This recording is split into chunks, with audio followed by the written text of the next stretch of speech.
Um, Hello.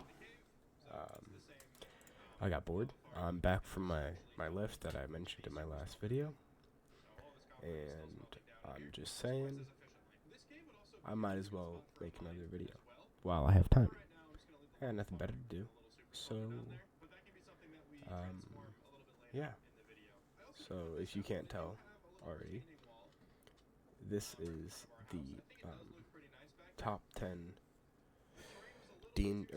top 15 D&D characters that have affected me in some way, shape, or form through storytelling, gameplay, um, or just anything really. So yeah, I've been playing D&D for years, and between my brother's campaigns, um, my own characters in those, and then I also have my own campaign, and then my sister also runs a campaign, but we haven't really played that very much. But overall, there's a lot of characters that I've seen or created, and these are the ones that have kind of resonated with me the most. So, starting with our honorable mentions is Bruce. He was a fighter from our first campaign, my brother's first campaign, and he died a very tragic death. And I was quite fond of him, and he died very early on. And my PC, uh, BP, grabbed his flask, and to this day I still have Bruce's unbreakable flask, which we'll get into later. Number 2 for the honorable mentions is Dr. Vextatious, or Vex, also known as Victor. He goes by a lot of things. He's a character I created, and he was a character I was just trying to have fun with. If you can't tell by his name, Dr. Vextatious. Vextatious is a synonym for annoying, which is his only goal, to be as annoying as possible. He's also a fourth wall breaker. He's almost like a Deadpool. He even has dual Glocks as his main weapon. But he's very fun to play. I just get the really, hello, how are you kind of voice with the really like high pitched and annoying tone, which is his only reason. Mayreen is my sister's secondary player character for Campaign 2, also known as Season 2. I'll refer to it as both, which is my brother's sequel campaign, which takes place 20 years after Campaign 1. Also, I will also be referring that to Season 1. And then Frank is my turtle druid in my sister's campaign, who is a complete gimmick character. He's extremely old. He's like, I don't know, he might be like 700. And his entire thing is he wants to mate before he dies, and he wants to die really bad. But as I put it in his backstory, he has awful riz, and he's killed like a million girls just because of how bad he is at talking to girls. He even has like riz points. He has a whole like background kind of system for riz. And then the last one is Rag Frank, who is the grandfather to my second primary player character in Campaign 2, Raw Frank. I know there's a lot of Franks here. I don't know how that happened. I guess I just like the name Frank. But yeah, Rag Frank, as you can see right here, is mostly just kind of he's the primary person mentioned in my player character's backstory. So number 15 is a character from my campaign, which is Dreadrot. You'll see Dreadrot up here when we're talking about sorry about the burp, my campaign. He's the mentor to the players.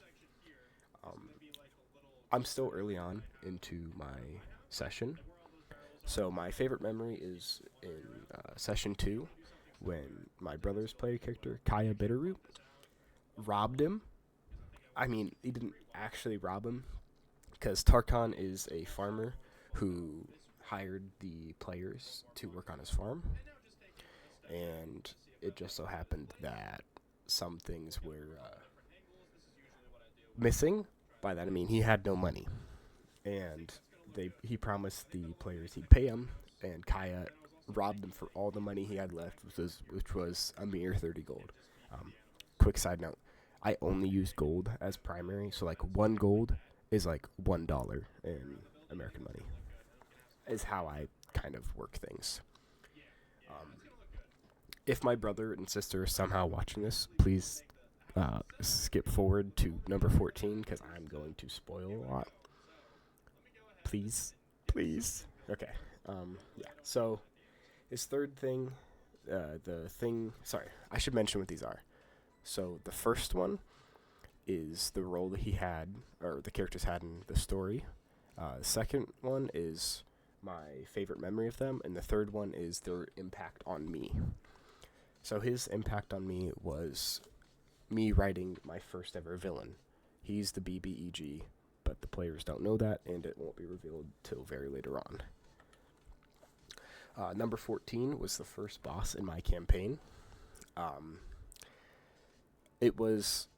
worked really hard on this fight. It's a vampire. They're only level 4, so I was like, yeah, this is going to be the hardest fight ever.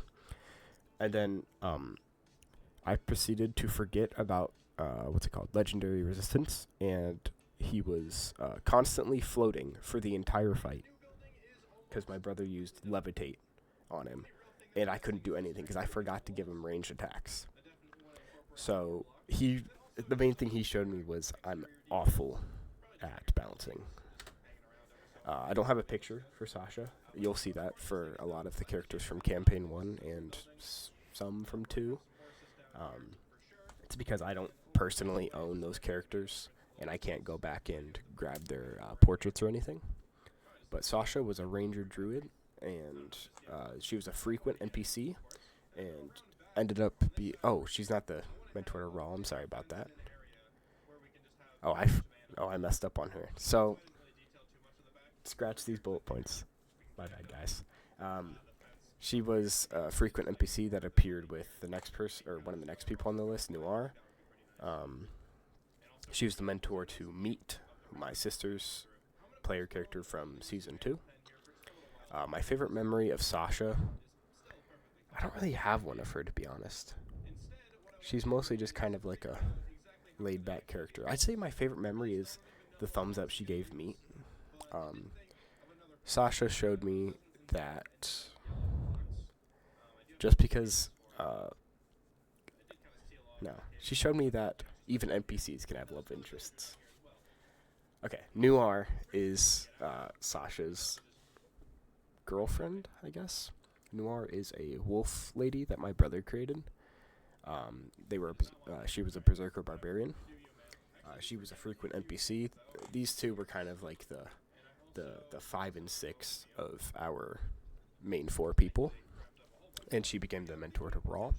My favorite memory was the first cave fight when BP, my player character, used Enlarge on Noir, and Noir proceeded to kill everyone, basically, and she 1v1'd the boss, I think she was lower level than the main 4 party members, I forgot to mention this. So, when me and my siblings play, we have 4 core party members, 2 controlled by each player. So, in Season 1, there was BP and Theo, who were controlled by me, and then Hex and Francine, who were controlled by my sister. Campaign 2 is Raw, Frank, and Bjorn, controlled by me, and Mayreen and Meat, controlled by my sister. It's the same thing for my campaign and my sister's campaign, but I think only one of those appear in this tier list, or ranking. So yeah, Noir showed me how badly I wanted to be a barbarian, and how badly I just wanted to punch things, which you'll see later on in BP's multi-class. Lillian was from my campaign. It was the origin character that the players had a choice from. My brother ended up picking him and made him a phantom rogue. Um, my my thing with him was, or sorry, them. It's so if you look at the name Will Ian, it's actually two Owlin dwarves stacked on top of each other in a trench coat, named Will and Ian. He was the first character I created for my campaign, and is by far one of my favorite characters that I've created so far. There hasn't been much to happen with them yet, but they are one of my favorite characters. So Dennis was the artificer and kind of the seventh member of the party to the players, or us in campaign 1. He was a frequent NPC, and my favorite memory of him was when he was introduced in an anime shirt. Because this dude was the stereotypical nerd. I'm sorry if that's offensive. I don't mean to be offensive. I'm a nerd. So he had like anime shirt, and he had the high nasally voice, and he was just a really interesting and fun character my brother came up with. And he gave BP a gateway back home because I'll mention it later. BP is from Earth and transported to the fantasy world, and Dennis found a way to get between the two. So number 9 is my sister's primary player character, Meat, from campaign 2, who's a swarm keeper ranger. It's a kobold, so Meat is a kobold who's got like a 6 intelligence or something, and he has a swarm of lizards that follow him. My favorite memory so far, which there's bound to be another one, was Meat got this special item called the boomerang, which was just a normal boomerang, but it could frighten enemies, I believe. And the people that we were going to fight, actually the son of Theo, who will be mentioned later, and the daughter of Francine, who will also be mentioned later, we were fighting them at the final stage of like the schooling, because I'll mention it later, but Francine started a school after season 1. So in session 1, one of them said something to do with boo, and Meat is not very smart, so Meat heard the word boo and threw the boomerang before any of us got to talk, and hit, I believe, Francine's daughter on the face. The main lesson Meat taught me, though, was not every character needs to be deep and have like a deep backstory, which I suffer from. I like having deep backstories to be interesting and still fun to have on the party. The next person who had a big effect on me was Harold Polymyth Dice, which was the BBEG from campaign 1. Harold was also the uncle to BP, who was, of course, my player character. My favorite memory, naturally, was the final fight with him, where he turned into like a dragon, and it was just overall a really cool experience. The build up to him was great because we kept on running into clones of BP throughout the world, because BP, of course, is from Earth. Harold, the BBEG version of Harold, was a bunch of different Heralds from all these different universes combined into one, who saved BP from a car crash by opening the wormhole which brought him to the fantasy world. And overall, the way my brother introduced Harold and the way his story was handled was great. So, number 7 is Bjorn, my secondary player character from campaign 2. He is a Circle of the Moon druid. And my favorite memory is every time I miss an attack with him, I go, "Oh, my back!" Which is just a really fun thing.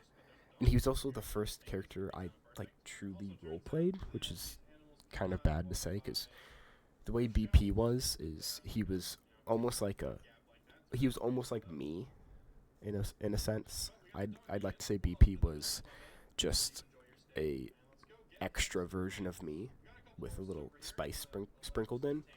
Like his voice was just the same as mine, so it was difficult to roleplay him at times because it just felt like me talking. And Bjorn is what showed me like the true role playing aspect of D&D, and now that's probably my favorite part of the game, other than storytelling. I love storytelling. But yeah, Zarlheim was a origin that we could have picked from, but we did not choose him in the end. BP had a thing where he was very fond of gnomes and paladins, and Zarlheim was a paladin. We didn't choose him in the end for balancing reasons because we didn't need another melee or something. I don't remember what the exact reasoning was, but Zarlheim is the de facto thing that showed me the twists that D&D could have. Because Zarlheim was BP's best buddy. And then,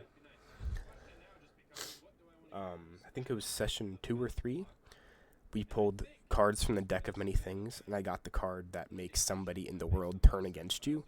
And my brother, of course, made that Zarlheim.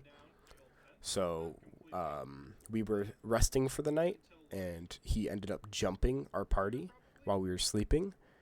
And then, later on, our, patron, her name was... Oh my god, I'm blinking. Well, she was a vampire. I'm kind of blanking on her name right now, sorry.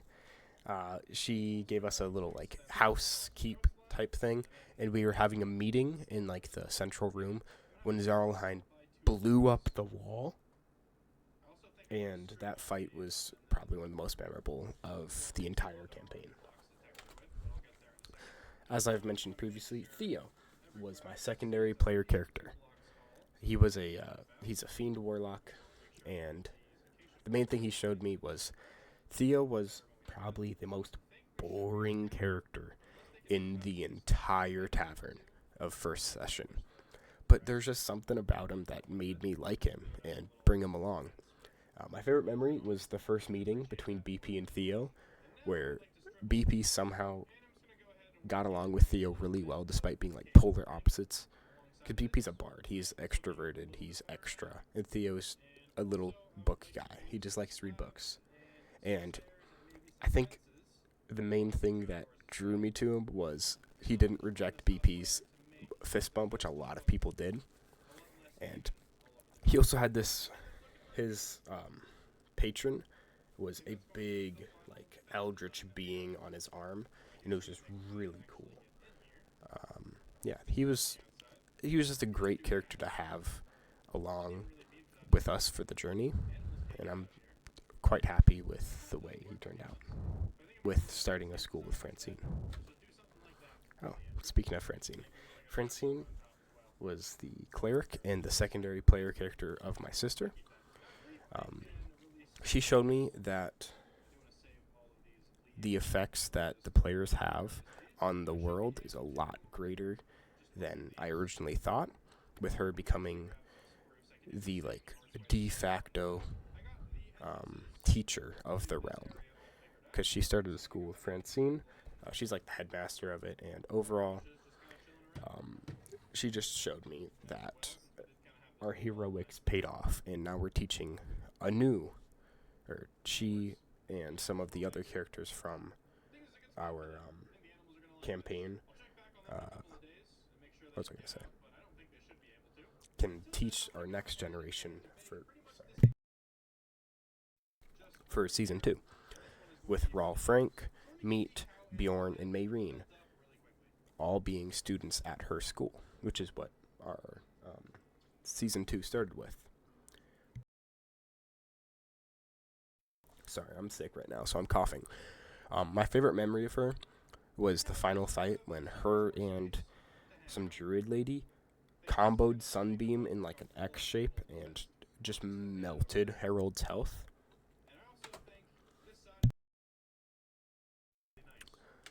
Oh, so sorry. Number 3 is Hex, which was my sister's main primary player character in Campaign 1, who was an arcane trickster rogue and fighter. Hex was BP's... Well, the question is, was Hex BP's sidekick, or was BP Hex's sidekick? Because if you ask me and my siblings, we say both. Hex was by far the strongest character in the entire campaign. And it wasn't even close. Because, as I mentioned before, we had the deck of many things. How Hexes worked was Hex got this special blade called Echo that allowed my sister, playing Hex, to attack 3 times in one turn. It was also just it did a crazy lot of damage plus sneak attack. And then later on, she got, what's it called? She was an Echo Knight fighter. So she would project herself and have two hexes on the field, both attacking, which overall just, it made me feel extremely weak when I was playing BP. But overall, just a great character, just really fun to have on the team, because it made my brother's balancing awful, I'm sure, because Hex could literally one-shot almost anything, it felt like. My favorite memory of Hex was in the final session of Season 1, where BP and Harold were having, like, their back-and-forth monologues, and she pulls out this, like, giant, what's it called, orbital cannon or something like that, and just turns him to goo. It was so funny. It also made me kind of mad, but that's besides the point. So number 2 is my second primary player character in Campaign 2. Or, I guess my first in Campaign 2, but my second total. So, I'm going to explain. I'm going to be here for a while. He's very fun. Raw Frank, the name comes from, we play on Roll20, and I accidentally created a character once, and the name that popped out was Raw Frank, and I loved the name so much that I have a note on my computer now that's just the name Raw Frank, and then the content of it is a quirky little guy from D&D. And my brother said he was going to add him, and he never did. So, of course, now I'm like, okay, fine, I'll do it myself. And I made Raw Frank. The Swashbuckler Rogue was because I just wanted to stab things without having to cast spells, because I don't like casting spells, but I also should be it's like, I don't like, so when we play Baldur's Gate, I just play Baldur's Gate, I almost always go to Bard. It's like a toxic X I can't get away from. I always end up playing a Bard in some way, shape, or form, and I don't know why. I guess it's just my calling. So yeah, this was me kind of trying to break the Bard. But of course, a Swashbuckler Rogue is still kind of similar to a Bard in some way, shape, or form. Raw Frank is the first time I truly invested in writing a character's backstory. I like to consider myself a writer, but I don't have any books. I mean, I've worked on books, but I don't have any published, of course. He has like a 15-page backstory, which is a lot, I know. But overall, it just felt like when I was writing him, I was just flowing, and it was just, he's got a great backstory. I'm sure my brother hasn't read it, which I don't judge him. It's long, and it has all the characters that appear in it and the effect they had on Raw. Overall, he's overwritten. My best way to describe him is he's an introvert and extrovert's body. He comes off as really cocky and obnoxious, but internally he is scared, and all he wants to do is be a hero. And he is obsessed with BP, who's kind of like his idol. And all of his friends all have their own special idol from the main 4 plus 2 of them, because one of them is a big fan of Noir, and one of them is a big fan of Dennis. Raw's a big fan of BP, and then the other few are big fans of Francine, Theo, and Hex. My favorite memory of him, as of now, was the first thing I ever did as him, where his name is Raw and then in parentheses, Ballbuster Frank. And his thing is he just punches people in the balls. And he went up to the monk from Campaign 1 named Vark. He was like another one of the origin characters we could have selected, and he uppercuts him in the balls. And Vark's constitution is so high that when Raul Frank did that, it sent shivers down his spine and he crumbled to the ground. And then in the final fight, or not the final fight, in one of the fights of Session 1, he went down and they just carried him by Bjorn just carried him by the feet. I'm so proud of myself for writing Raul Frank. He's just such a fun character to play and just a great character, I think, that I've written. And then number 1, of course, is my first ever player character, BP, also known as Bartolomart Pius Mindolfinda Bem Polymathias, or BP for short. Everybody calls him BP. He is BP. So if you look at his class right here, he's a glamour bard. And then I got bored of being a bard, so I became a draconic sorcerer. And then I got bored of casting spells, so then I became a fighter. I don't remember what kind of fighter I am off the top of my head. Maybe champion? But I just became a fighter for the extra attacks. If I could go back, I would make him a College of Swords bard. But Glamour Bard fits BP 1,000 times better. He's my first player character, of course. Which the thing about my favorite memory of him was, it was the first session, my first ever experience of Dungeons and Dragons, and I used Charm Person. And this was before we had refined rules. So when I charmed the, what was it, a bandit maybe? I think it was a bandit. Oh my god, I'm sorry. They became like a little schoolgirl, little giggling schoolgirl, and ended up freeing whoever was in the prison. I want to say, it may have been Bruce. It was either Bruce or Noir. Yeah. BP would eventually become what is kind of agreed upon to be the main character of Season 1 because of his whole backstory of being transported here through a wormhole. Yeah. BP's epilogue, which I wrote after Season 1 ended, consists of a lot of BP stuff. He is a drunk. So, if you can't tell by the bottle in his hand right here, he's a drunk. That's kind of a fun thing I added on, like, halfway through Season 1, Campaign 1, whatever, you know what I mean. And I just loved playing BP. I can't wait if I get to again. He's now currently the king of the Elven... Oh, wait, I shouldn't say that. Emma, don't listen if you're listening. Yeah, he's now currently the king of the Elven Kingdom, which he accidentally did, using... what's it called? The glamour feat that makes it so people, like... Enthrall, maybe? It was... now I'm blinking. This is going to make me mad.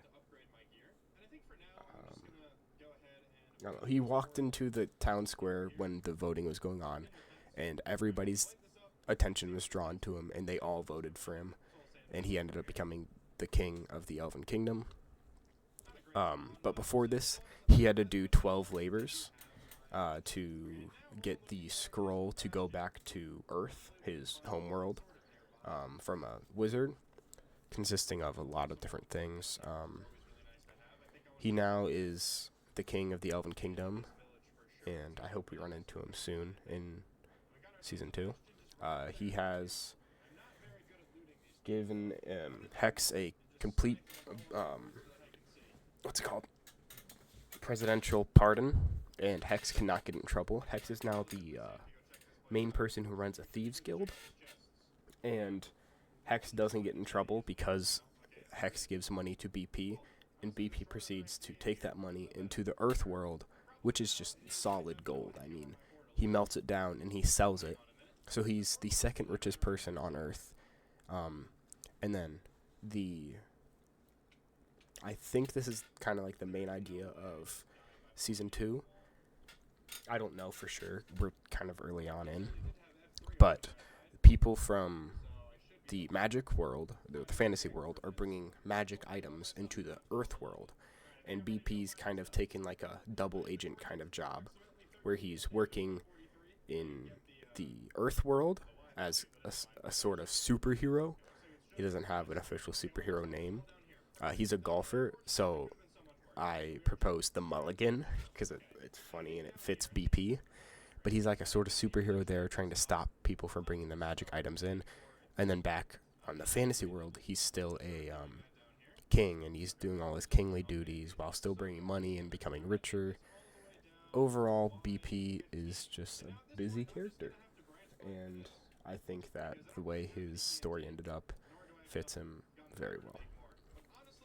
But yeah, that is my 15 and plus 5 honorable mentions. So like 20 characters who had the biggest effect on me.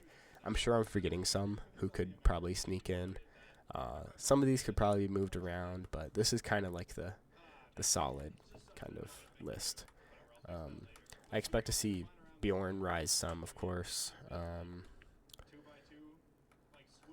Meat probably will rise some, because Meat is just a really fun character to have on your team. Tarkon will rise some, I'm sure. I'm sure. I have a feeling Mayreen will be on here eventually. She's one of the core 4 from season 2. But yeah, that is my experience with D&D characters and playing D&D with my siblings. And I hope you guys enjoyed this little rant, a little commentary. I know, Google Slides, how original. But this is a no-edit channel, as of now. And I just had fun. And I just wanted to talk about my favorite characters and whatnot for Dungeons & Dragons. Because, yeah, why not? Alright, well, hope everyone has a great day, evening, afternoon, night, morning, whatever it is. Have a good day. Have a great day tomorrow. And it always gets better from where you are.